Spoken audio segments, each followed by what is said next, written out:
الحمد لله نحمده ونستعينه ونستغفره ونؤمن به ونتوكل عليه ونعوذ بالله من شرور أنفسنا ومن سيئات أعمالنا من يهده الله فلا مضل له ومن يضلله فلا هادي له ونشهد أن لا إله إلا الله وحده لا شريك له ونشهد أن سيدنا وسندنا ونبينا ومولانا محمدا عبده ورسوله صلى الله تعالى عليه وعلى آله وأصحابه أجمعين أما بعد فأعوذ بالله من الشيطان الرجيم بسم الله الرحمن الرحيم والذين جاهدوا فينا لنهدينهم سبلنا وإن الله لمع المحسنين صدق الله مولانا العلي العظيم وصدق رسوله النبي الكريم ونحن على ذلك لمن الشاهدين والشاكرين والحمد لله رب العالمين۔ میرے محترم بزرگوں اور دوستو، قرآن کریم کی سورہ عنکبوت کی ایک آیت میں نے آپ کے سامنے تلاوت کی ہے، اس کا ترجمہ اور تشریح اور تفسیر عرض کریں گے۔ قرآن کریم کی ہر آیت ہمارے لیے ہدایت کا ذریعہ ہے، اس کو پڑھنا باعث ثواب ہے اور سمجھ کر عمل کرنا باعث ہدایت ہے۔ سمجھنے کی ضرورت اس لیے زیادہ ہے کہ جب انسان کوئی چیز سمجھتا ہے پھر ہی اس پہ عمل کرتا ہے۔ اگر انسان کوئی چیز نہیں اور کوئی بات نہیں سمجھتا تو اس پہ عمل کرنا ہی ممکن نہیں ہوتا۔ تو اس آیت مبارکہ میں اللہ تعالیٰ نے یہ فرمایا والذین جاہدوا فینا لنہدینہم سبلنا، کہ جو لوگ ہمارے راستے میں جد و جہد اور کوشش کریں گے ہم انہیں ضرور اپنے راستے دکھائیں گے۔ ان اللہ لمع المحسنین، بے شک اللہ کی مدد نیکی کرنے والوں کے ساتھ ہوتی ہے۔ تو آیت کا مفہوم یہ ہوا کہ کوشش اور محنت کرنے والوں کو اللہ تعالیٰ اپنے راستے دکھاتے ہیں۔ دنیا میں انسان مختلف کوششیں کرتا ہے، زیادہ کوشش مادی چیزوں کے لیے کرتا ہے، جو دولت مل جائے، اچھا کھانا میسر آ جائے، میرا مکان، گاڑی، سواری، لباس اچھا ہو جائے، یہ سب چیزیں انسان کو محنت سے ملتی ہیں، بغیر مشقت اور محنت کے نہیں ملتی۔ جیسے انسان کو ان چیزوں کی ضرورت ہے اسی طرح انسان کو دین کی ضرورت بھی ہے۔ دین کا مطلب یہ ہے کہ جیسے انسان کی خواہش یہ ہے کہ میں کھانا کھاؤں، ضرورت ہے، اسی طرح انسان کی یہ خواہش بھی ہونی چاہیے کہ میں نماز پڑھوں۔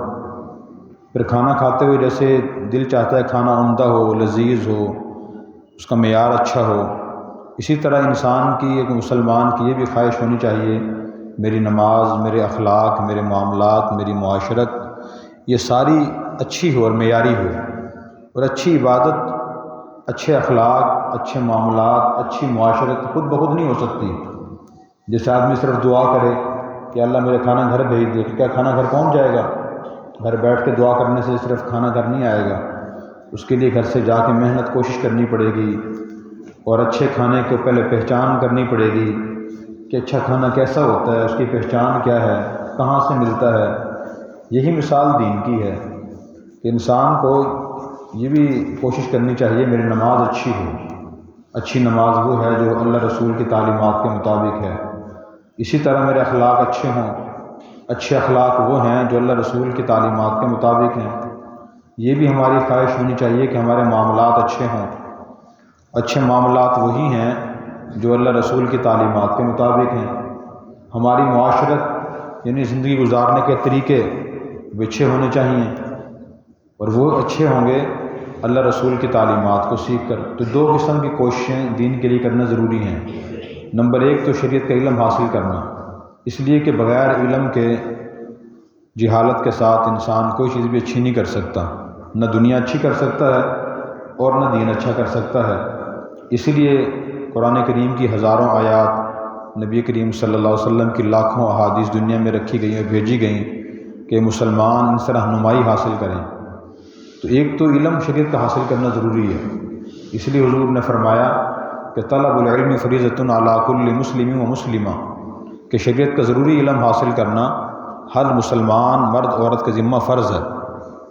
بہت سے لوگ اس لیے حاصل نہیں کرتے کہ اب تو ہماری عمر بڑی ہو گئی ہے، اب کوئی ہماری تعلیم حاصل کرنے کی عمر رہ گئی ہے، یا میری ملازمت ہے، یا میں تاجر ہوں، میرا کاروبار ہے، اب میں کیسے حاصل کروں۔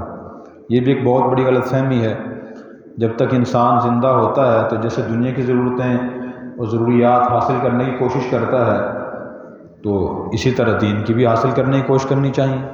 اب صحابہ کرام نے جو دین سیکھا ہے اور عمل کیا ہے، اکثر نے بڑی عمر میں علم حاصل کیا اور عمل کیا ہے۔ کوئی بوڑھا بھی چائے نہیں چھوڑتا، پھر تو بوڑھا ہو گیا ہوں، مجھے چائے پینے کی کیا ضرورت ہے، یہ مجھے سبزی کھانے کی کوئی ضرورت نہیں ہے۔ تو جیسے مادی چیزیں ہم حاصل کرتے ہیں، اسی طرح ہم شریعت کا علم بھی حاصل کریں اور اس کے لیے وقت نکالیں روزانہ۔ صحابہ کرام بھی وقت نکالتے تھے، ان کے ذرائع معاش تھے۔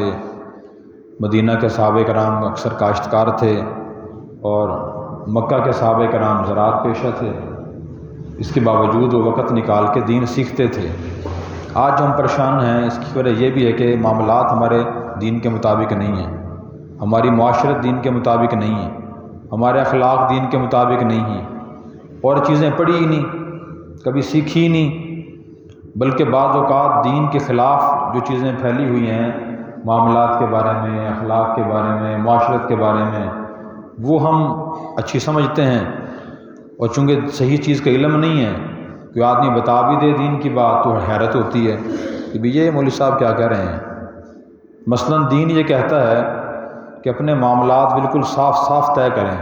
اگر اپنے بھائی سے کوئی چیز ہم خریدیں یا فروخت کریں، کوئی چیز اس سے لیں یا دیں، اسے صاف صاف بتائیں کہ میں آپ کو یہ تحفہ دے رہا ہوں، ہدیہ دے رہا ہوں، یا عارضی استعمال کے لیے دے رہا ہوں، یا میں آپ کو یہ فروخت کر رہا ہوں۔ صاف صاف کہنا ضروری ہے۔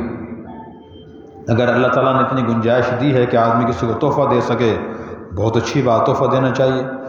حدیث میں آتا ہے تحادو تحابو، کہ تم آپس میں ہدیہ اور تحفے دیا کرو، اس سے محبت بڑھتی ہے۔ اور اگر اتنی گنجائش نہیں ہے تو پھر آدمی عارضی استعمال کے لیے دے دے، اور اگر فوراً پیسوں کی ضرورت ہے تو آدمی صاف کہہ دے کہ میں آپ کو چیز فروخت کر رہا ہوں اتنے پیسوں کی، یہ کہنا ضروری ہے۔ اب بہت سے لوگ اس کو شرم و حیا کے خلاف سمجھتے ہیں، تو مجھے تو کہتے ہوئے شرم آتی ہے، میں کیسے کہوں کہ میں آپ کو فروخت کر رہا ہوں، میں آپ کو عارضی طور پہ دے رہا ہوں جی۔ اب شرعی لحاظ سے یہ ایسے موقع پہ شرم کرنا جائز نہیں ہے، صاف صاف معاملہ کرنا ضروری ہے، لیکن لوگ ایسے موقع پہ، ایسے بہت سے مواقع پر صاف صاف بات کہنے کو شرم و حیا کا تقاضا سمجھتے ہیں اور اس کے خلاف سمجھتے ہیں کہ میں صاف صاف بات نہیں کہنی چاہیے۔ تو اس لیے ہمیں معاملات بھی سیکھنا ضروری ہیں، سب چیزیں سیکھنا ضروری ہیں۔ ایک تو علم ان کا حاصل کرنا ضروری ہے، اور نمبر دوسرا یہ کہ آدمی گھر بیٹھ کے بھی قرآن کریم ترجمہ تفسیر پڑھ سکتا ہے، احادیث پڑھ سکتا ہے، وہ شرعی لحاظ سے منع نہیں ہے، لیکن اکثر ایسے آدمی کو پوری بات اور صحیح بات سمجھ نہیں آتی۔ جیسے کوئی آدمی گھر بیٹھ کے میڈیکل سائنس کتابیں پڑھ لے، ڈاکٹر نہیں بن جائے گا، کوئی آدمی انجینئرنگ کتابیں پڑھ لے، انجینئر نہیں بنے گا، کوئی کھانے پکانے کی کتابیں پڑھ لے، باورچی نہیں بن جائے گا اس سے وہ، بلکہ کسی استاد سے اس کو علم حاصل کرنا پڑے گا۔ اور یہ اللہ کا طریقہ ہے۔ قرآن کریم میں سورہ فاتحہ ہم پڑھتے ہیں، اس میں اللہ تعالیٰ نے فرمایا کہ مجھ سے دعا کرو اہدنا الصراط المستقیم، اے اللہ ہمیں سیدھا راستہ دکھا۔ پھر اس کے بعد فرمایا صراط الذین انعمت علیہم، یا اللہ ہمیں ان لوگوں کا راستہ دکھا جن پر آپ نے انعام فرمایا، ان لوگوں کا راستہ دکھا جن پر آپ نے انعام فرمایا۔ اس سے معلوم ہوا کہ لوگوں کا ہونا بھی ضروری ہے، بغیر لوگوں کے انسان دنیا کا کوئی بھی علم اور فن حاصل نہیں کر سکتا، سمجھ نہیں سکتا۔ دنیا میں جو بھی کام انسان سیکھتا ہے کسی استاد سے سیکھتا ہے۔ ایک پلمبر ہے، وہ بھی کسی استاد کے پاس وقت لگاتا ہے پھر پلمبر بنتا ہے۔ ایک آدمی اگر درزی ہے، وہ بھی کتاب پڑھ کے نہیں بنتا، کسی استاد کے پاس جاتا ہے۔ جتنے بھی دنیا کے علوم و فنون ہیں استاد کے ذریعے آتے ہیں۔ اللہ کا بھی یہ طریقہ ہے۔ اللہ تعالیٰ نے کتابیں کم نازل فرمائی، صحیفے کم نازل فرمائے، انبیاء زیادہ بھیجے، اس لیے کہ آدمی خود کتاب پڑھ کے سمجھ نہیں سکتا، اکثر غلط فہمی ہو جاتی ہے۔ تو 4 کتابیں آئی ہیں اور کچھ صحیفے ہیں، اور 1.25 لاکھ کے قریب انبیاء علیہ السلام تشریف لائے۔ انبیاء نے آ کے لوگوں کو بتایا اس آیت کا، اللہ کے ارشاد کا مطلب کیا ہے، اس کی تشریح کیا ہے، اس کا صحیح مفہوم کیا ہے۔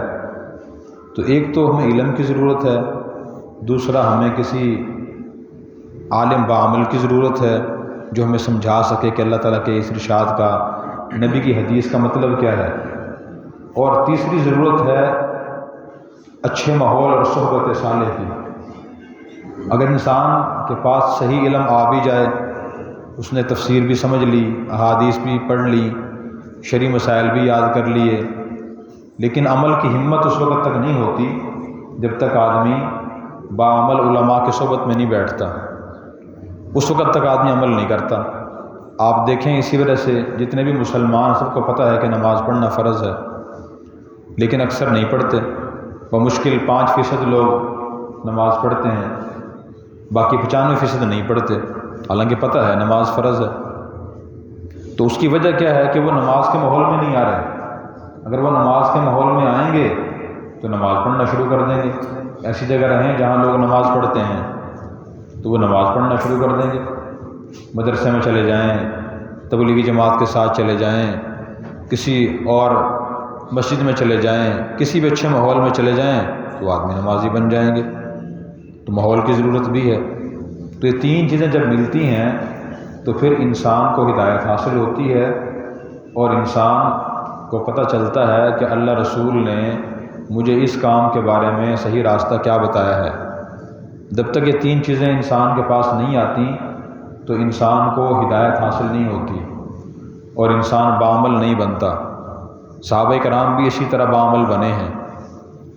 اب اسلام قبول کرنے سے پہلے سیدنا فاروق اعظم رضی اللہ عنہ کی مثال ہی دیکھیں، کتنے وہ اسلام کے مخالف تھے، لیکن جیسے ہی اسلام قبول کیا وہ اسلام سے دشمنی، عداوت، نفرت وہ ساری ختم ہو گئی۔ حضور صلی اللہ علیہ وسلم کی صحبت میں آئے، آ کر انہوں نے دین بھی سیکھا، قرآن کریم بھی سمجھا، احادیث بھی پڑھی اور سمجھی، اور پھر صحبت میں بیٹھ کے عمل بھی کیا۔ پھر یہ مقام اللہ نے عطا فرمایا، نبی نے فرمایا کہ لو کان بعدی نبی لکان عمر، اگر میرے بعد کوئی نبی ہوتے تو حضرت عمر ہوتے۔ اس لیے آج ہم خود بھی ان تین چیزوں کو اپنائیں اور اپنے گھر والوں کو بھی ان تین چیزیں مہیا کرنے کی کوشش کریں۔ آج اکثر لوگ پریشان ہیں کہ جو اولاد نافرمان ہے، بیوی بہت پریشان کرتی ہے، شوہر نے پریشان کیا ہوا ہے، بھائیوں نے پریشان کیا ہوا ہے۔ اس کی وجہ یہی ہے بنیادی کہ شریعت کا علم نہیں ہے یا عمل نہیں ہے، اور عمل اس لیے نہیں ہے اور علم اس لیے نہیں کہ کسی اچھے عالم سے، اچھے صحبت سے ہم منسلک نہیں ہیں۔ اگر منسلک ہو جائیں تو اخلاق بھی درست ہو جائیں، معاملات بھی درست ہو جائیں، معاشرت بھی درست ہو جائے، اور ہماری عبادات بھی درست ہو جائیں، نظریات اور خیالات بھی درست ہو سکتے ہیں۔ ابھی میں بیٹھا تھا دکان پہ تو ایک شخص آیا اور کہنے لگے کہ جی وہ دیکھیں فلاں نے یوں کر دیا، فلاں نے یوں کر دیا۔ میں نے ان سے پوچھا کہ آپ نے نماز کے مسائل سیکھ لیے ہیں، جو 5 وقت نماز آپ پڑھتے ہیں؟ کہتے ہیں نہیں وہ تو نہیں سیکھے۔ لیکن جو باتیں آپ کہہ رہے ہیں کیا آپ کے پاس ان کے بارے میں شرعی علم ہے کہ دلیل کی بنیاد پہ آپ بتا سکیں قرآن کریم کی فلاں آیت کی روشنی میں یہ کام غلط ہے، نبی پاک کی فلاں حدیث کی روشنی میں یہ کام غلط ہے، یا فلاں فقیہ نے، مجتہد نے، مفتی نے لکھا ہے فلاں فتاوی میں، عالمگیری میں، فتاوی شامی میں، بدائع الصنائع میں، اس کی روشنی میں بات کا کوئی دلیل ہے آپ کے پاس؟ کہنے لگے نہیں۔ میں نے کہا علم تو آپ کے پاس ہے نہیں، لیکن آپ باتیں اتنی بڑی بڑی کر رہے ہیں۔ ویسے ان کا نہیں، اکثر ہم لوگوں کو یہی مشغلہ ہے کہ شریعت کا علم نہیں ہے، جو صحیح و غلط کا معیار ہے، اصل ترازو ہے، اس کے بغیر ہی ہم عقلی بنیاد پہ کہ دیکھیں جی یہ غلط ہے، فلاں نے غلط کیا، فلاں کو یہ کام یوں نہیں یوں کرنا چاہیے تھا۔ ہر آدمی ہر موضوع بولتا ہے، بنیاد اس کے پاس نہیں ہے۔ اس لیے سب سے پہلی ضرورت ہر مسلمان کو اس چیز کی ہوتی ہے کہ اپنے اعمال و اخلاق کی فکر کرے اور ان کی اصلاح کرنے کی کوشش کرے۔ ان کی اصلاح ایسے ہی ہوگی کہ انسان شریعت کا علم بھی حاصل کرے اور عمل بھی کرے۔ جب ایسا کرے گا تو زندگی میں باغ و بہار آئیں گے۔ جیسے ایک درخت ہوتا ہے، باغ ہوتا ہے، اس کو پانی ملتا ہے، اس پہ ہوائیں چلتی ہیں، اس پہ دھوپ پڑتی ہے تو پھلتا پھولتا رہتا ہے۔ اگر اس کو خود پانی نہ ملے، وہ ہوا سے محروم ہو جائے، روشنی سے محروم ہو جائے تو خشک ہو جائے گا۔ یہی مثال ایک مسلمان کی ہے، اس کے پاس شریعت کا علم نہیں، عبادت نہیں، شریعت کے اخلاق نہیں ہیں، اور معاملات شریعت کے مطابق نہیں ہیں، اس کی معاشرت شریعت کے مطابق نہیں ہے، وہ باتیں بہت کرتا ہے، تبصرے بہت کرتا ہے، تو خشک درخت کی طرح ہو جائے گا، وہ اندر اندر سے بے سکون ہوگا، اللہ سے تعلق نہیں ہوگا، دوسروں کے لیے باعث تکلیف ہوگا، راحت کا ذریعہ نہیں ہوگا۔ اس لیے ہمیں ان 3 چیزوں کی ضرورت ہے۔ سب حضرات کوشش فرمائیں گے، اللہ تبارک و تعالیٰ مجھے اور آپ کو ان باتوں پر اخلاص سے نیت سے عمل کرنے کی توفیق عطا فرمائے۔ وآخر دعوانا الحمدللہ رب العالمین۔ سنتیں ادا فرما لیں۔